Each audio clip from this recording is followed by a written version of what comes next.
హైదరాబాద్లో ఎన్నో దేవాలయాలు ఉండగా ఈ బల్కంపేట ఎల్లమ్మ ఆలయంకి ఎందుకింత ప్రత్యేకం? అసలు ఎక్కడా లేని విధంగా ఇక్కడ ప్రతిరోజు బోనాలు ఎందుకు సమర్పిస్తారు? ప్రతిరోజు డప్పు చప్పుళ్లతో నృత్యాలతో ఈ ఆలయం ఎందుకింత సందడిగా మారుతుంది? శివ సత్తులకు అర్ధనారీశ్వరులకు ఈ దేవాలయంతో ఉన్న సంబంధం ఏమిటి? ఎప్పుడైనా ఆలోచించారా? ముంబై నుంచి కోటీశ్వరుడి భార్య ఈ గుడికి ఎందుకు వస్తుంది? ఈ ఆలయంలోని జలం చర్మ రోగాలను తగ్గిస్తుందని, దుష్ట శక్తులను తరిమేస్తుందని ఎందుకు నమ్ముతారు? ఆది మంగళవారాల్లో జరిగే జాతరలో ఏం జరుగుతోంది? ఈ పవిత్ర స్థలం వెనుక దాగిన కథలు, ఆచారాలు, శక్తులు ఏమిటో ఇప్పుడు మనం తెలుసుకుందాం. మిస్ కాకుండా పూర్తి వరకు చూడండి. చాలా ఇంట్రెస్టింగ్ అండ్ ఇన్ఫర్మేషన్తో ఉంది.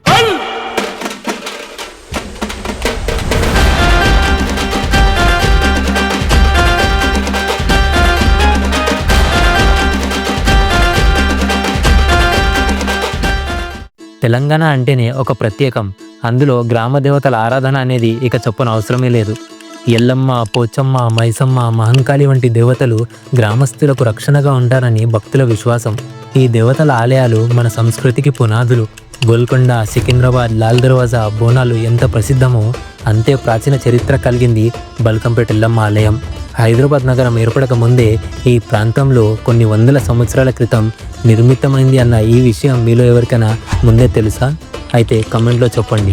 దాదాపు 700 సంవత్సరాల క్రితం హైదరాబాద్ నగరం ఏర్పడక ముందు బల్కంపేట్ చుట్టూ పొలాలతో ఒక చిన్న గ్రామం ఉండేది. ఒక రైతు తన పొలంలో బావిని తవ్వుతూ ఉండగా ఓ బండరాయి బయటపడింది. దానిని తొలగించేందుకు ప్రయత్నం చేశాడు. అయినా సాధ్యం కాలేదు. ఊళ్ళోకి వెళ్లి జనాలను తీసుకువచ్చి ఆ బండరాయిని బయటకు తీసేందుకు ప్రయత్నించినా సాధ్యం కాలేదు. కనీసం బండరాయిని పక్కకు కూడా జరపలేకపోయారు. అప్పుడు కొందరు శివశక్తులు ఆ రాయిలో అమ్మవారి ఆకారాన్ని గమనించగా ఆమె రేణుకా ఎల్లమ్మ తల్లిగా భావించి ఆ విగ్రహాన్ని బావిలోనే ఉంచి ఒడ్డున నిలబడి పూజలు చేశారు. అమ్మవారు ఆ బావిలో వెలిసారని తెలుసుకున్న చుట్టుపక్కల గ్రామాల ప్రజలు అక్కడికి వచ్చి పూజలు చేసేవారు. అప్పట్లో ఈ ప్రాంత సంస్థానాధీశుడిగా ఉన్న రాజు శివరాజ్ బహదూర్ 1919లో ఈ ఆలయ నిర్మాణానికి శ్రీకారం చుట్టారు. భక్తుల విశ్వాసాన్ని గౌరవిస్తూ ఆలయాన్ని కట్టించారు. తర్వాత 1978లో ఆలయాన్ని దేవాదాయ శాఖ స్వాధీనం చేసుకుంది. ఆలయాన్ని వారు స్వాధీనం చేసుకున్న తర్వాత వారు చేసిన మొదటి పని గర్భాలయాన్ని అభివృద్ధి చేయడం. గర్భాలయం అనేది అమ్మవారు ఉండే ప్రదేశం. ఈ ప్రదేశం బావిలో ఉంది. బావిలోని నీటిని తోడితేనే గర్భాలయాన్ని నిర్మించవచ్చు. అందుకే మోటార్లు పెట్టి నీటిని తోడినా కూడా నీళ్లు వస్తూనే ఉన్నాయి. దాంతో నీరు ఎక్కడి నుండి వస్తుందో కనుక్కోవడం కోసం వారు ఇంజనీర్లని తీసుకువచ్చారు. వారు ఆలయం చుట్టూ వెతికిన నీరు ఎక్కడి నుండి వస్తుందో ఇంజనీర్లకు కూడా తెలియలేదు. దాంతో వారు పెద్ద గ్రానైట్ రాళ్లను తీసుకువచ్చి నీటిని ఆపివేసి గర్భాలయ నిర్మాణాన్ని పూర్తి చేశారు. అమ్మవారి తల వెనుక భాగం నుంచి నిరంతరం జలాధార ప్రవహిస్తూ ఉంటుంది. ఆ జలాన్ని భక్తులు తీర్థంగా తీసుకుంటారు. ఆ నీళ్లతో ఇంటిని శుద్ధి చేసుకుంటే దుష్ట శక్తులు తొలగిపోతాయని విశ్వసిస్తారు.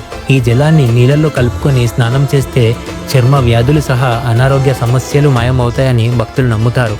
అలాగే అమ్మవారిని దర్శించుకుంటే ఎలాంటి సమస్యలైనా దూరం అవుతాయని భావిస్తారు.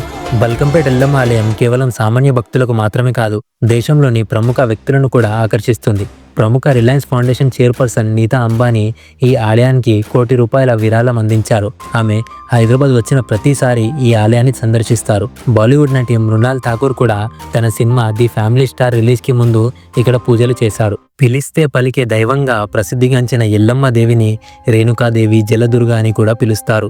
భక్తులు అమ్మవారిని సొంత బిడ్డగా భావించి బోనం చేసి ఒడిబియ్యం పోస్తారు. చీర, సారెలతో అమ్మవారిని కొలుస్తారు. ప్రతి ఏటా బోనాల సందర్భంగా ఎల్లమ్మ అమ్మవారి కళ్యాణోత్సవాన్ని అత్యంత వైభవంగా నిర్వహిస్తారు.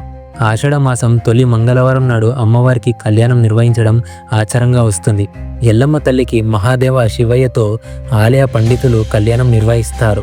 3 రోజుల పాటు జరిగే ఉత్సవాల్ని చూడడానికి ముల్లోకాల నుంచి దేవతలు దిగి వస్తారని ప్రతీతి. దాంతోపాటు శివ సత్తులు, జోగినులు రాష్ట్ర నలుమూలల నుండి వస్తారు.